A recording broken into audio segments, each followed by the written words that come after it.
Okay, continuing chapter 2, inequalities. This is section 2, part 2. So in section 1, we used a sign analysis. Part 2, we're going to now have cases where we have fractions, and some of them that are not factorable, so we'll have to use our calculator. And again, the objective is to solve and graph polynomial inequalities in one variable. Okay, so our first example here, we do have a fraction. And remember to find our roots or zeros when we have a fraction is when the numerator is equal to 0. So our roots in this case would be -2 and 5. Notice 5 is a double. That would be a double root. Okay, another thing to notice is that the denominator of a fraction can never equal 0. Because anytime we have a fraction with a 0 in the denominator, that's going to be undefined.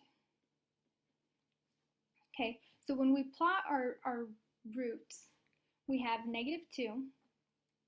Now this is less than or equal to. So we're going to have a closed circle at -2 and a closed circle at 5. But notice, 4 is also a root, but it cannot be equal to because that would make our fraction undefined, okay? Next, we'll continue with our sign analysis. So value to the left of -2, we can test -3. -3 plus 2 is a negative.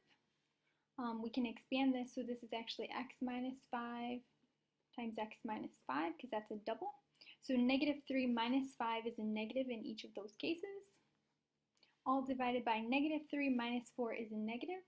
So 3 negatives divided by a negative is a positive. So we start with a positive over here.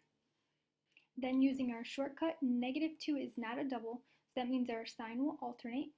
Again, 4 was not a double, so our signs alternate.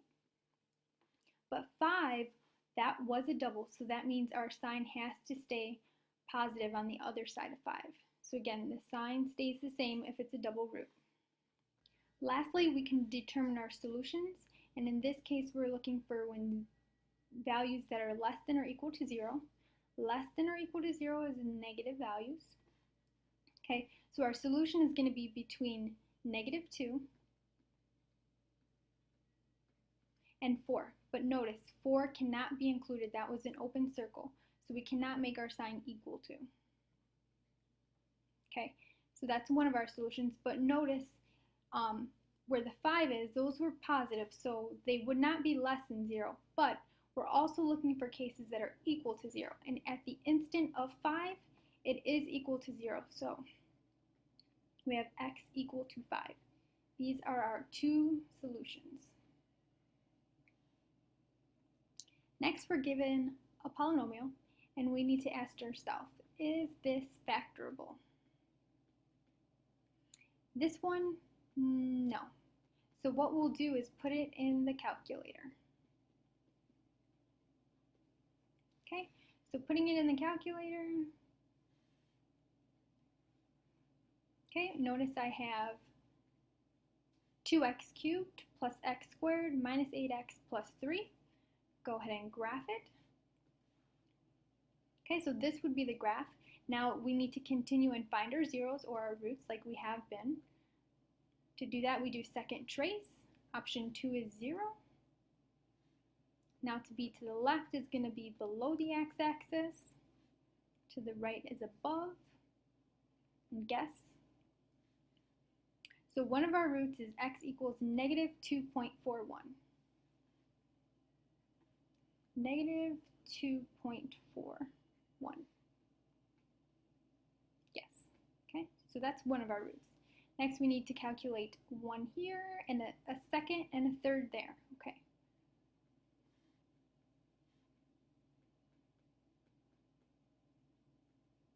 So to the left is going to be above the x-axis, and to the right is below. Okay, so our second root is equal to 0.41.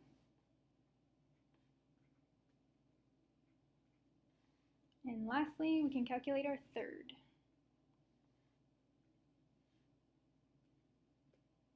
to the left is below, to the right is above. Okay, so our last root is 1.5.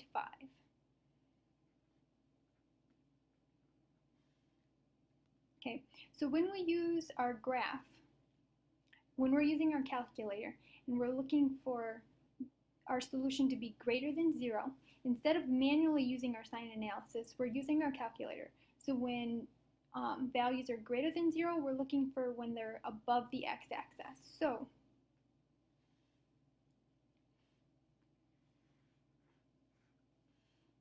okay, so remember this 0 was where we found negative 2.41, and to the left of that it's below the x-axis, so that means over here it's going to be negative.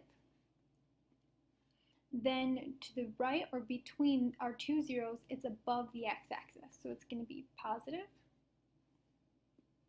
Then between 0.41 and 1.5, it's below the x-axis, so this is a negative. And then to the right of our last 0, it's above the x-axis, so that means it's going to be plus over here. So according to our sign analysis, values greater than 0 occur here and here. So our solutions are going to be between negative 2.41. This is not equal to, so it's strictly less than x, and between 0.41. So that's one solution. And then anything greater than 1.5. So x greater than 1.5. So these are two solutions. Okay, so to recap, when we're given a polynomial that's not factorable, we use our calculator to find our zeros, and then we can look at our graph to see when it's above or below the x-axis. If it's below, then we put a minus. If it's above, it's a plus. And then to find our solutions, in this example, we were looking for when values were greater than 0. So when they were greater than 0, we found this section here. And so x had to be between negative 2.41 and 0.4. And then it was positive when x would be greater than 1.5. And the other case that we looked at was when we're given a polynomial in a fraction form. Be careful because the denominator cannot be equal to 0, so 4 could not be a closed circle.